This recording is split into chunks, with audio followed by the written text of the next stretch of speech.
Hello my dear students. तो आज मैं आपको बताने वाली हूँ exceptions of law of demand, जहां पर लॉ ऑफ डिमांड काम ही नहीं करता है। ठीक है, देखो पहला है गिवन गुड्स। गिवन गुड्स वो गुड्स होते हैं जो बहुत लो क्वालिटी के होते हैं।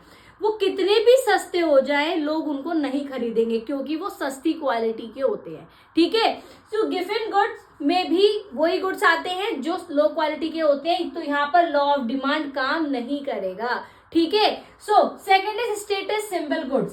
अब स्टेटस सिंबल गुड्स होते हैं जैसे कि आपका आईफोन या फिर कोई लग्जरी कार, उनका कुछ स्टेटस बना हुआ है। ठीक है, ब्रांड वैल्यू बनी हुई है, चाहे वो कितने भी महंगे हो जाए लोग फिर भी उनको खरीदेंगे। तो लॉ ऑफ डिमांड यहाँ पे भी काम नहीं करता।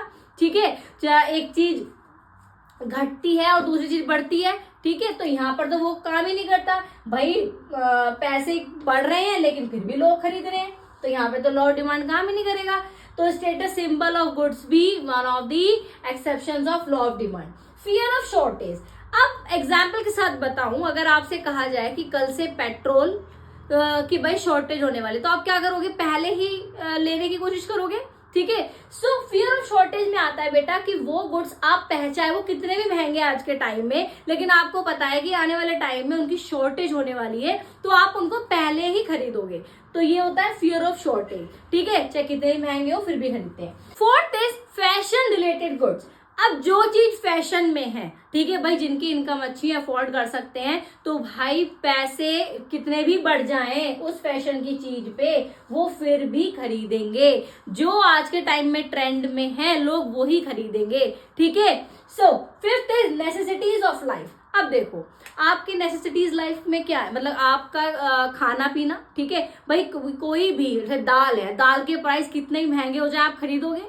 टमाटर के प्राइस कितने ही महंगे हो जाए आप खरीदोगे। ठीक है, जो डेली लाइफ की नेसेसिटीज हैं वो कितने भी प्राइस उन पे बढ़ जाए, आपकी इन्फ्लेशन कितना भी आ जाए, लेकिन आपको खरीदना पड़ेगा क्योंकि वो आपकी लाइफ की नेसेसिटीज है। ठीक है, समझ में आ गया? बहुत इजी लैंग्वेज में, बाकी मैं लॉन्ग वीडियो में आपको बताने वाली हूँ। फर्स्ट इज गिवन गुड्स, वो गुड्स जैसी क्वालिटी के होते हैं। सेकंड स्टेटस सिंबल गुड्स, जिनका स्टेटस बना होता है जैसे कि आईफोन।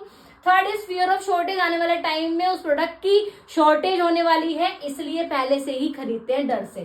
फोर्थ इज फैशनेटेड गुड, जो कि आज के टाइम में ट्रेंड में है, फैशन में है, वो चीज ही खरीदी जाएगी चाहे वो कितनी महंगी हो। नेसेसिटीज ऑफ लाइफ, जो आपकी लाइफ में आपको अलाइव रहने के लिए जरूरी है, चाहे वो कितनी महंगी हो जाए वो आप खरीदोगे। So these all are the exceptions of law of demand. आप बस, जो कि मैं आपको बार बार कहती हूँ, बस एक बार ये समझ लो कि इनका मतलब क्या है, अपनी लैंग्वेज बना के कोशिश करो कि आप लिख के आओ। रटना नहीं है, बिल्कुल भी रटना नहीं है।